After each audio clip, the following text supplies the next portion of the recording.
राम, जय साई राम। मैं तो हमेशा साई के बारे में आप लोगों के पास साई के लिए हम लेके आते हैं। जो भी मेरा वीडियोस है सब कुछ, तो साई को तो हम भगवान ही मानते हैं ना। हम बाबा मानते हैं, माँ मानते हैं, भगवान मानते हैं, दोस्त मानते हैं, गुरु मानते हैं, सब कुछ मानते हैं अपने साई को।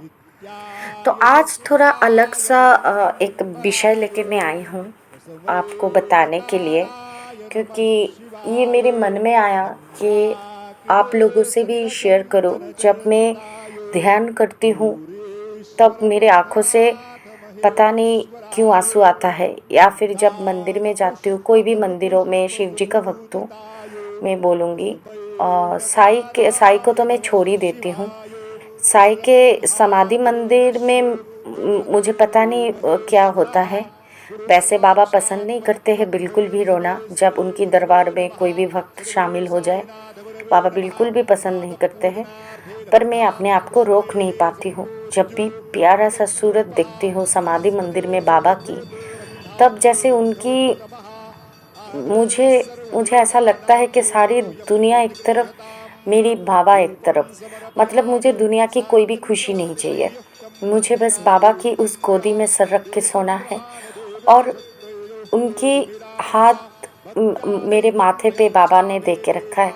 बस ये मुझे मतलब फील होता है। मुझे मुझे तब सब कुछ, ये जगत जो है सब कुछ मिथ्या लगने लगता है। मतलब सब कुछ ऐसा लगता है कि ये सब कुछ सच नहीं है, क्योंकि हमारी तो देहांत होने वाली है। हम सभी लोग, जो लोग आज जिंदा है, एक ना एक दिन हम सभी को जाना होगा। तो मैं मतलब बाबा तो जाने के बाद भी हमारे साथ रहेंगे, है ना। तो बाबा सच है, सबके ऊपर बाबा सच है। और जब ये सोचती हूँ ना, तब पता है हर एक टेंशन, हर एक चिंता जो अभी लाइफ में चल रहा है या सबकी लाइफ में चलती है, मुझे ज़रूर कमेंट करके बताना कि किसको ऐसा फील होता है मेरी तरह, कि सब कुछ मिथ्या लगता है ठीक है। ये तो जैसे होता है ना, गेम है, एक गेम है, हम खेल रहे हैं, कुछ भी नहीं। हमें जो ड्यूटी मतलब खेल नहीं बोलूँगी, ये एक मूवी चल रहा है, एक सिनेमा चल रहा है, जिसमें हमको एक्टिंग प्ले, मतलब एक जन को एक एक रोल दिया गया है, हम उसको बस प्ले कर रहे हैं। डायरेक्टर कोई और ही है। जो मेरे जीवन में है शिवजी एंड साईनाथ, ये दोनों हैं मेरे जीवन की डायरेक्टर। ये लोग जैसे चलाएंगे वैसे चलेंगे हम, और कोई भी टेंशन नहीं करेंगे, कोई भी चिंता नहीं करेंगे। क्योंकि मैं देखती हूँ कि ज़्यादा से ज़्यादा जो मैं चिंता करती हूँ करके कुछ फ़ायदा नहीं होता है, मेरा स्ट्रेस बढ़ जाता है। उससे क्या होता है कि स्वास्थ्य जो है वो बेकार में ख़राब हो जाता है, फालतू में। तो इसीलिए सब जो चिंता है, बाबा की दो चरण है ना, प्यारे से चरण, उसमें छोड़ देती हूँ। हाँ, कभी कभी हाँ ज़रूर होता है कि ऐसा नहीं होता है कि मैं हर टाइम छोड़ पाती हूँ, नहीं। कुछ कुछ चिंता ऐसा होता है कि मन ही मन होता है, पर जब सोचती हूँ ना कि बाबा है, तो क्या चिंता है। मतलब वो इतनी छोटी सी छोटी बातों का ध्यान रखते हैं कि मैं क्या ही बोलूँ। मतलब हम सोचते कुछ और है, एक्चुअली बाबा बैठ के कुछ करते और है।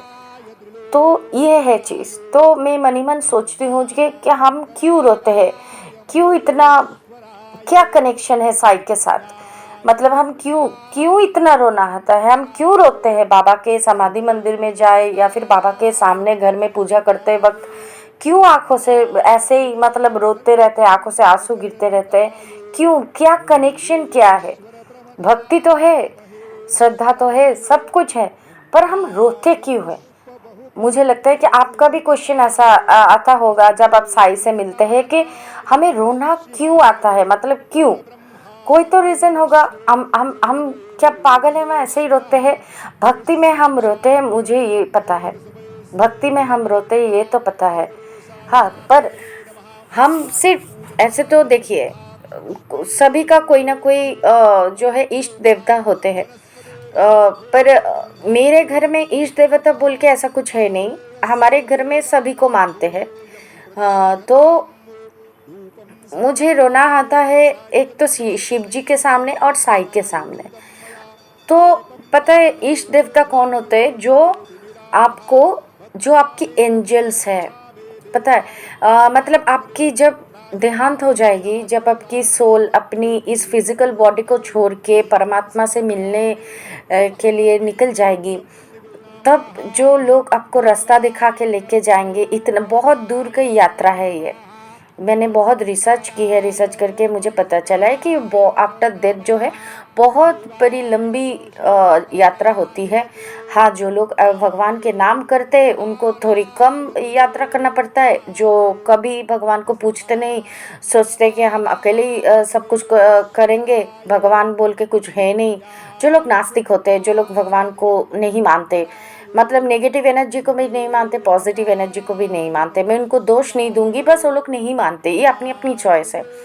तो वो लोग का यात्रा जो है वो ज़्यादा होता है, क्योंकि उनको गाइड करने का कोई नहीं होता है। आफ्टर देहांत हो जाने के बाद उनको कोई रास्ता दिखा के लेके जाए, ऐसा कोई होता नहीं है। पर हमारी लाइफ में जिनके गुरु है, जिनका कोई इष्ट देवता है, वो हमारे साथ होते हैं। तो हम मर जाने के बाद भी ये शरीर जो है, ये छोड़ने के बाद भी वो हमारे साथ रहते हैं और हाथ पकड़ के लेके जाते हैं।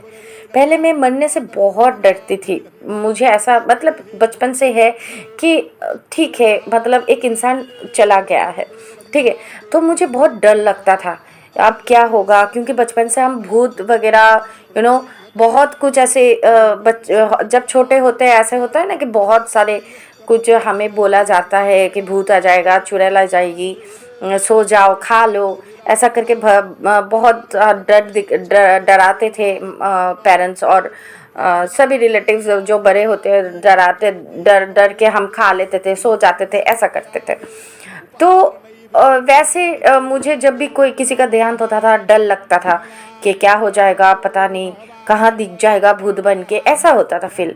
पर जब से ये जो सच है कि आफ्टर डेथ होता क्या है, ये जो मेरे दिल में जो क्वेश्चन है बचपन से, वो अभी जाके मतलब मैं समझ पाई हूँ, इतना रिसर्च करने के बाद, इतने दिनों से ये रिसर्च करने के बाद, एक्चुअली आफ्टर डेथ होता कुछ भी नहीं है।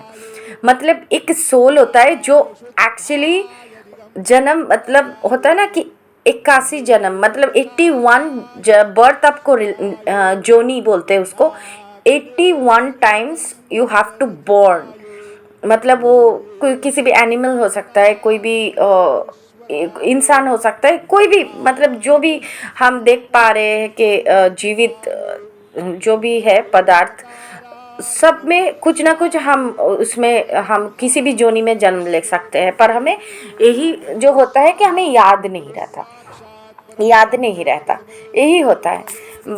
तो वो सोल जब निकल जाता है तो हमारे पास अभी मुझे डर क्यों नहीं लगता है, क्योंकि मेरे जीवन में अभी साई है।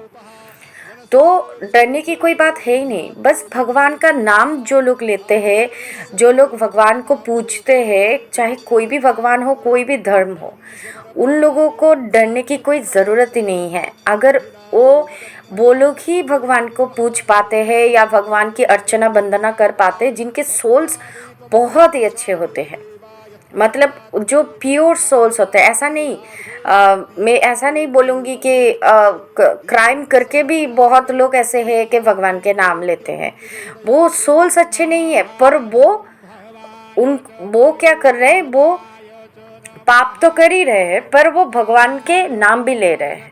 पर उनको रास्ता दिखाने के लिए कोई नहीं आएगा, क्योंकि वो भगवान के सुनता नहीं है। वो पूछता तो है, वंदना करता तो है, पर वो समझता नहीं है कि भगवान चाहते क्या है। भगवान कुछ नहीं चाहते, भगवान बस इतना चाहता है, जो भी परिस्थितियाँ तुमको दिया गया है इस जीवन के लिए, इस सिनेमा के लिए, जो भी एक्टिंग तुम्हें करने के लिए दिया है, उस रोल को तुम्हें अच्छे से प्ले करना पड़ेगा। हाँ, पर इंसान तो इंसान ही है, अपना मंद बुद्धि तो बहुत सारे लोग हैं, वो लोग अपना ही दिमाग खटाते हैं, अपना ही दिमाग को काम पे लगा के क्राइम करता है। ये दुनिया बदसूरत नहीं है, दुनिया खूबसूरत है। ये जीवन बदसूरत नहीं है, जीवन खूबसूरत है। पर किसी किसी लोगों के वजह से क्या होता है ना, कि पूरा जो खूबसूरत चेहरा है वो बदसूरत बन जाता है। जैसे कि अगर हम खूबसूरत चेहरे में, मतलब आप गोरे हो, हाँ, और आप उसको आर्टिफिशियली, मतलब गोरे नहीं बोलूँगी, आपका कोई मतलब नोस है, आँख है, होठ है, तो इसमें अगर कुछ भी है तो आपको जो नेचुरल है उसको आप पसंद नहीं करते हो। जैसे कि प्लास्टिक सर्जरी, जानबूझ के आप अपना दिमाग लगा के उसमें कुछ लगाने जाते हो और वो रिजल्ट बहुत गंदी आती है। वैसे वाला चीज़ होता है इंसान के साथ। वो लोग मतलब भगवान ने प्लान कुछ किया है, वो अपने रास्ते में चलने की कोशिश करता है और तभी जाके कुछ गलतियाँ वो करते हैं। यही चीज़ होता है। अगर डायरेक्टर चाहेगा, अगर डायरेक्टर की आप नहीं सुनोगे तो आप सिनेमा में प्ले कैसे करोगे? ऐसा ही होता है हमारी जीवन में। तो ये लोग का क्या होता है, ये लोग पूछते तो है पर मानते नहीं है। तो इन लोगों को जो आफ्टर देहांत होते हैं, ये इतना भी अच्छा सोल्स नहीं होते हैं। सोल्स कौन सा अच्छा होता है, जैसे मैंने ये पढ़ा है शिव पुराण में। सोल्स, जो लोग शिव का नाम लेते हैं तो उनको शिवदूत लेने के लिए आते हैं। जिनके गुरुदेव है उनके लिए तो गुरुदेव ही आते हैं। जो जो लोग विष्णु जी को, राम जी को जानते हैं, वो लोग तो वैकुंठ धाम चले जाते हैं। अगर उनका, इसमें भी एक ट्विस्ट है, अगर उनका कर्म अच्छा है तो, ठीक है। तो वैकुंठ धाम जाना ये सबसे ऊपर वाले स्तर में होता है। वैकुंठ धाम जाना इतना इजी नहीं है, इतना इजी नहीं है। इसके लिए बहुत कुछ सेक्रीफाइसेस करना पड़ता है, बहुत कुछ भक्ति रियल होना चाहिए, फेक नहीं होना चाहिए कि किसी को दिखाने के लिए कर रहे हैं। नहीं, कोई भी भक्ति, किसी भी भगवान की भक्ति दिखावे लेके, अभी जो हो रहा है, बहुत सारे लोग ऐसे हैं कि दिखावे के लिए भक्ति दे करते हैं। भक्ति दिखावा नहीं होता है। आप बहुत बड़ी दान का एक प्रोग्राम रख लो, आप कोई लंगर रख लो, किसी को एक दिन बहुत ऐसे 3-4 हज़ार लोग को एक साथ खिलाने के लिए आप कोई प्रोग्राम रख लो, उससे कुछ फ़ायदा नहीं है आपको। मतलब उससे, मतलब आप बहुत दानी हो गए नहीं। आपको क्या करना पड़ता है, मतलब मैं बहुत कुछ, मतलब इतना भी कुछ नहीं जानती कि इतना, मतलब आपको बोल रही हूँ जो मेरे एक्सपीरियंसेस है, जो मैंने रिसर्च किया है उसके ऊपर बेस करके मैं बता रही हूँ। आप कोई मतलब कोई भूल चूक हुई तो मुझे माफ़ करना ज़रूर। तो वो लोग क्या करते हैं, ये दिखावा है। मतलब हर किसी को नहीं बोलूँगी, पर कुछ कुछ लोग हैं कि फेसबुक में देने के लिए, कुछ यूट्यूब में देने के लिए ऐसा दिखावे करते हैं। पर सच में क्या उनको, मतलब ये क्या सच में वो दान कर रहे हैं? नहीं ना, वो तो अपने लिए कर रहा है। उसमें तो सेल्फिशनेस आ गया, उसमें तो स्वार्थ आ गए। तो उससे कुछ नहीं लाभ, कोई कुछ नहीं होता है, उससे कोई प्रॉफिट नहीं होता है, उससे उसकी सोल की कोई प्रॉफिट नहीं होती है। फिजिकल बॉडी की प्रॉफिट हो सकती है पर सोल की कोई प्रॉफिट नहीं होती। सोल की कब प्रॉफिट होती है? अगर वो मन से 4-5 हज़ार लोग को ना खिला के अगर 2 इंसान को पेट भर के खाना खिलाएगा तो उससे होती है उसकी सोल की जो प्रॉफिट, वो उससे होती है। इसकी जो कर्म की जो रिजल्ट है वो उसको पता चलेगा आफ्टर डेथ, आफ्टर लाइक उसके इस जीवन के बाद जो जीवन मिलेगा उसमें पता चलेगा उसको। मतलब उसको याद नहीं रहेगा, पर भगवान के पास सारे लिखा झुका होता है कि कौन सा कौन से बच्चे क्या कर्म कर रहा है। इसलिए हमेशा मैं बोलती हूँ कि अपने कर्म पे ध्यान दो कि हम क्या कर रहे हैं। हो ही सकता है, इंसान है, हम गलती करेंगे, पर उस गलती के लिए क्या हम उस सोल से, जिसके साथ मैंने ये किया, या फिर मेरे वजह से अगर कोई हर्ट हुआ, किसी सोल को मैंने हर्ट किया, हम मन ही मन कभी सॉरी बोलते हैं क्या? सामने जाके नहीं बोलना है, कोई बात नहीं, आप ऐसे करके बोलो कि जो भी उनका नाम हो, कि soul forgive me, I am really sorry that my words hurt you. तो ऐसे करके बोलना पड़ेगा कि मुझे माफ़ कर दीजिए, आपके सोल से मैं माफ़ी मांगती हूँ, मुझे माफ़ कर दीजिए, मुझे माफ़ कर दीजिए, ताकि ये जो हमारी अनबन है ये अगले जन्म में ये कंटिन्यू ना हो, मुझे माफ़ कर दीजिएगा आप। तो आपको ये पता नहीं है, जो आपने अभी माफ़ी मांगा ना, वो परमात्मा के पास चला गया, सोल टू सोल कनेक्शन होता है। तो इसीलिए मैं बोलती हूँ, सबसे भगवान की पूजा अर्चना सबसे बड़ी चीज़ नहीं है, सबसे बड़ी चीज़ है कर्म, सबसे बड़ी चीज़ है मानवता, ह्यूमैनिटी। मतलब आप इंसान होके इंसान के साथ क्या बिहेव कर रहे हो। मतलब होता है, गुस्सा आता है, ईगो होते हैं हमारे, बहुत मतलब हम कष्ट से जाते हैं तो बहुत सारी मतलब तकलीफियाँ देखना पड़ता है इस लाइफ में। पर अब उसको हैंडल कैसे करते हो, ये होती है आपकी परीक्षा। ऐसा नहीं कि भगवान अपने बच्चों को कष्ट में देखने से बहुत आनंद लेते हैं, उनको बहुत ज़्यादा दुख होती है।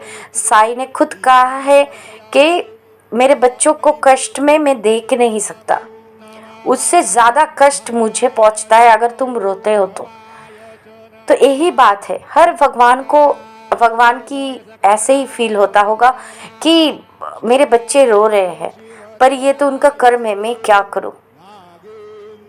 तो ब्रह्मांड के आगे उनका भी चलता नहीं, ये सृष्टि ऐसे ही हुआ है। जिसने जो कर्म किया है उसको वो भुगतना ही पड़ेगा, चाहे इस जन्म या फिर अगले जन्म। तो यही मैं बोलने के लिए आई हूँ आज। और एक छोटी सी बात, हम क्यों रोते हैं, मतलब हमें क्यों रोना आता है भगवान के सामने, साईं के सामने हमें क्यों रोना आता है। तो इसके लिए मैं बोलूँगी,